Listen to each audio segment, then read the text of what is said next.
హల్లెలూయా. ప్రభువా నీలో జీవించుట కృపా బాహుల్యమే నాయడ కృపా బాహుల్యమే. ప్రభువా నీలో జీవించుట కృపా బాహుల్యమే నాయడ కృపా బాహుల్యమే. ప్రభువా నీలో జీవించుట పాప నియమమును బహు దూరముగా చేసి పాప నియమమును బహు దూరముగా చేసి పవన ఆత్మతో పరిపూర్ణమైన పవన ఆత్మతో పరిపూర్ణమై పాదపద్మము హత్తుకొనేదను పాదపద్మము హత్తుకొనేదను. ప్రభువా నీలో జీవించుట కృపా బాహుల్యమే నాయడ కృపా బాహుల్యమే. ప్రభువా నీలో జీవించుట నూతన వధువునై శుద్ధ వస్త్రములు ధరించి నూతన వధువునై శుద్ధ వస్త్రములు ధరించి నూతనమైన శుభకాంక్షలతో నూతనమైన శుభకాంక్షలతో నూతన సాలెం సిద్ధముదునీకై నూతన సాలెం సిద్ధముదునీకై.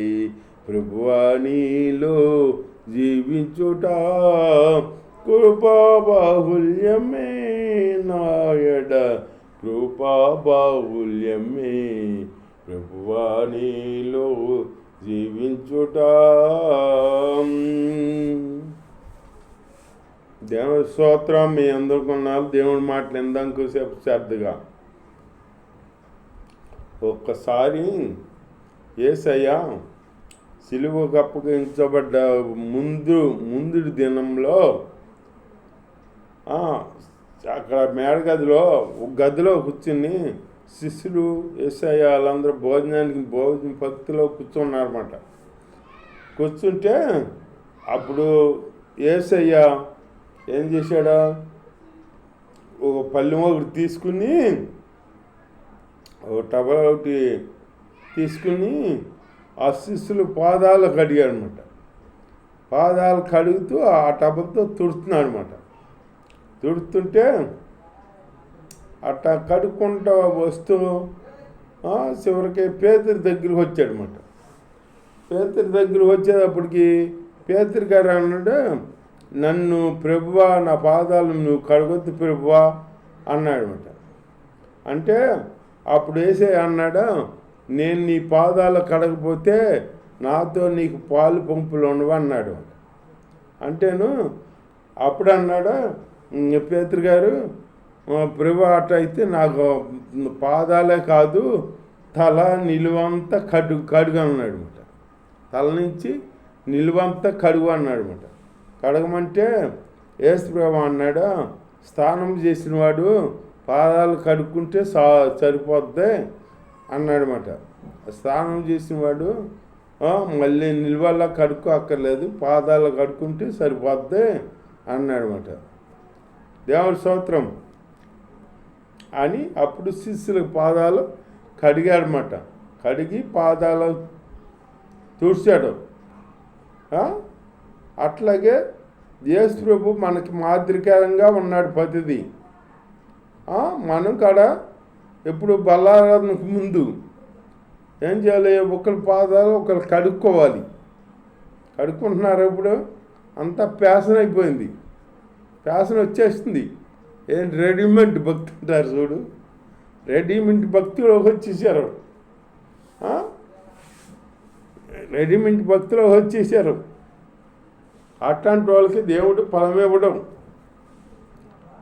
ప్రభు పనులు శ్రద్ధగా చేసే వాళ్ళకి ప్రభువుని జ్ఞాపకం చేసుకొని ప్రభువు ఏమన్నాడు, బలాలను తీసుకునేటప్పుడు నా రక్త మాంసాలు భుజించినప్పుడు నన్ను జ్ఞాపకం చేసుకుంటా, నా సిలువు రక్తం జ్ఞాపకం చేసుకుని సిలువు యాగం జ్ఞాపకం చేసుకోవటానికి చేయమన్నాడు అనమాట. సిలువు యాగం జ్ఞాపకం చేసుకుంటున్నారా? జ్ఞాపకం చేసుకుంటులా.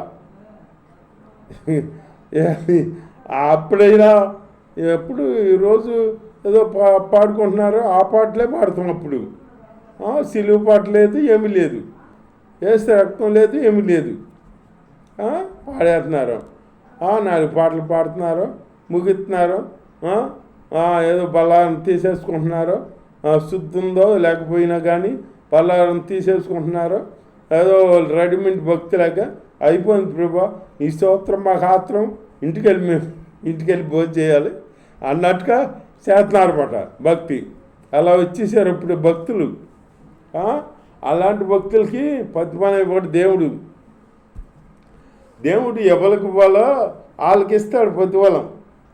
దేవుడు చెబుతున్నాడు ప్రకటన గ్రంథంలో, ఎట్లా ఉన్న వాళ్ళని అట్లా ఉండయింది, పాపులుగానే ఉండయింది, నీతిమంతులుగానే ఉండయింది, చెడ్డవారిగానే ఉండయింది. ఎట్లా ఉండవాళ్ళని అట్లా ఉండయింది. ఎవరికి కావాల్సిన ఎవరికి ఎట్లా ప్రతిఫలం నేను ఇవ్వాలో నేను ఇచ్చేది నేను ఇస్తాను అంటున్నాడు దేవుడు. ఏదో ఆస్వాదించబడుతున్నాంలే మనం ఈ లోకంలో అనుకుంటాం, అంతే. మన కళ్ళకి ఏదో ఆశీర్వాదం కనపడుతుంది, అంతే. నీ ఆశీర్వాదం ఇక్కడ వరకే, ఆ దేవుడి దగ్గర ఉండదు. ఆనాడు 10 మంది కన్నికలు ఎదుర్కొంటూ వచ్చినప్పుడు 5 ఎదుర్కొన్నాడు. 5 నూనె లేదని చెప్పారు కదా. నూనె లేదో మళ్ళీ తిరిగి వచ్చి నూనె కొనుక్కుని వచ్చి, ప్రభా మాకు తలుపు తీ ప్రభా అని అంటే, మీరు ఎవరో నాకు తెలియదు పోండి అంటే, మేము తెలియదు ప్రభా, మేము మీ కొరకు ఎంతో ప్రయాసపడ్డాం ప్రభా, మీ కొరకు ఎంతగానో సేవ చేసాం ప్రభా, మీ కొరకు ఎంతగానో ప్రార్థన చేసాం ప్రభా, మీ కొరకే ఎన్నో సిద్ధపరిచాం ప్రభా, మేము ఐసేసాం ప్రభా, మీ నామంలో దెయ్యాలను వదిలిపెట్టాం ప్రభా, మీ నామంలో ఐసేసాం అంటే అప్పుడు యేసు అన్నాడు, అక్రమం చేయవారులారా నా వద్ద నుంచి పండి అన్నాడు. అక్రమం చేసే వాళ్ళని ఆయన నా వద్ద నుంచి పండి అంటాడు, అంతే. అక్రమం అది క్రమం. యేసయ్య భక్తి క్రమం ప్రకారం మనం చెయ్యాలి. ఆ క్రమం తప్పితే అక్రమం అయిపోతుంది అన్నమాట. క్రమం అంటే ఏంటి? దేవుడి సన్నిధికి నువ్వు సమయానికి రావాలి, మానకుండా రావాలి, ఆరాధించమన్నాడు, నన్ను ఆరాధించమన్నాడు అన్నమాట దేవుడు.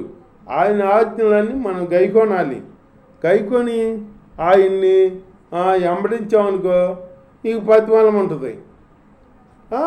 నేను చేస్తున్నానులే, వెళ్ళిపోయినా ఆయన భాగమేంటో ఆయన పంపిస్తున్నానులే, ఆయన బాగపడ్డా ఏంటి భాగం ఆయనకి? దేవుడికి భాగం ఇచ్చేవాళ్ళు వేయాలి వీళ్ళు, దేవుడికి భాగం ఇవ్వరు. వెండి కొండలో సంపద అంతా దేవుడిదే, దేవుడిదే, యేసయ్యదే. మనకే ఆయన ఇవ్వకపోతే మనం ఎల్లగెల్ల పడతాం, మనకేం ఉండదు, అంతా శూన్యం. ఆయనకి మనం ఇస్తున్నాం అనుకుంటాం, మనము వ్యూహ అది మనదేమి లేదు అక్కడ. నీవు డ్యూటీకి వెళ్తున్నామో, నీ సంపాదిస్తున్నానో వచ్చి తెచ్చిస్తున్నాను అనుకుంటున్నాము మేము. నీకు దేవుడు చిన్న ముళ్ళు పెట్టాడనుకో, నువ్వు వెళ్ళవు, ఆ డ్యూటీకి వెళ్ళవన్నమాట. దేవుడు నీకు మంచి ఆరోగ్యం ఇచ్చి, ఆహారం ఇచ్చి, అన్నిచ్చి, ఆరోగ్యం ఇచ్చి, నెమ్మదినిచ్చి, అన్నిచ్చి కాపాడుతుంటే దేవుడికంటే నేను ఇస్తున్నాను, దేవుడికి ఇచ్చేస్తున్నాను, దశమాకు ఇచ్చేస్తున్నాను, అవి ఇస్తున్నాను. ఏంటి ఇచ్చేది నువ్వు? దేవుడికి ఇవ్వ నువ్వు. కాకపోతే ఏంటంటే దేవుడు సేవ చేస్తున్నారు కాబట్టి లేవీయులు, ఆ లేవీలకి నువ్వు సేవకులకి ఇస్తున్నావు. అది క్రమం. అది దేవుడు చెప్పింది ఏంటంటే నా నామాన్ని ఆధారం చేసుకుని వీళ్ళు జీవిస్తారు. అందుకనే వీళ్ళకే ఆ కానుకలు దశభాగాలు వీళ్ళకే వాటి మీద బతుకుతారు.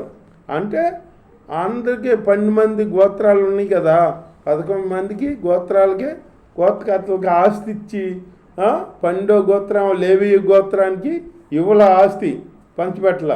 ఎందుకని ఇది మనం ఏదన్నా ఇచ్చి బాగుపడి కానుకలు అని ఇస్తే ఆ కానుకలతో వాళ్ళు సేవ చేస్తారన్నమాట. అలా చేసే వాళ్ళు ఇప్పుడు చాలా తక్కువైపోయారు అనుకో. వాళ్ళు కూడా రెడీమేడ్ భక్తి తక్కువైపోయింది వాళ్ళ కాడ. అదంతా తర్వాత సంగత. దేవుడి స్తోత్రం, హల్లెలూయా. అలాగే మనం దేవుడు చేసే క్రమాలను పాటిస్తాల. ముందు దేవుడు మనం మాదిరికరంగా ఉండాలని ప్రతిదీ మాదిరికరంగా ఉంచాడు. ఆయన దేవుడైంది బాప్టిజం తీసుకున్నాడు. వచ్చి ఎందుకు తీసుకున్నాడు? ముందు మనం ఇలా తీసుకోవాల్సి ఉంటుందని ఆయన తీసుకున్నాడు. యోహాను అడిగితే చెప్పాడు కదా, ప్రభువా నేను మీతో బాప్టిజం తీసుకోవాల్సింది, నాతో మీరు బాప్టిజం తీసుకుంటున్నారేంటి ప్రభువా అంటే, సమస్తం ఇలా జరగాలి, ఇట్లా కానియమన్నాడు. ఆయన బాప్టిజం తీసుకున్నాడు. ఆయన తీసుకోవాలని మనం తీసుకోమనలా. ఆయన ఏమి చేయకుండా ఆయన ఉపాసం ఉన్నాడు. ఆయన ఉపాసం వండుకొని మనం ఉండమనలా. ఆయన శిష్యులు పాదాలు కడిగాడు. మనం కడుగుతున్నామా? కడగాలి. ఏదో కొన్నాళ్ళు కడిగి ఏదో అయిపోయింది భక్తి అంటే బెనక ముదిరిపోయింది అంటారు చూడు. బెనకాయ ముదిరితే పనికిరాదట. బెనకాయ ముదిరితే రుచి ఉంటుంది. లేతలోనే ఉండాలి. మన భక్తి లేతగానే ఉండాలి. లేతగా ఉంటే అది భక్తి పరిపక్వం బాగుంటుంది. అది అంతేగాని బెండకాయ ముదిరిపోయింది అనుకో, నువ్వెంత పనికిరబేకా. సేవకులు కూడా అదొక టైపు సేవలోకి వచ్చేసారు. అప్పుడు విశ్వాసులు కూడా ఏది ఈయనే సేవలే అనుకున్నట్టుగా చెప్పుకున్నారులే వాళ్ళు. అని వీళ్ళు చల్లించుకొని తిరుగుతాం, తిరుగుతాం అవి చేస్తున్నారు వీళ్ళు. ఆ సేవకులు కూడా ఏమంటలేక అంటే మళ్ళీ డబ్బులు ఇవ్వరేము అని అట్లాంటి సేవకులు ఉన్నారు, అట్లాంటి విశ్వాసులు ఉన్నారు.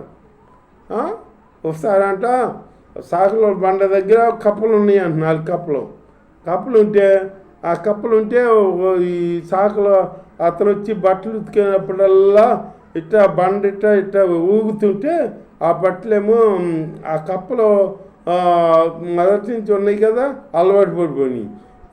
ఇంకా 4 కప్పలు కొత్తవి వచ్చినాయి అంట.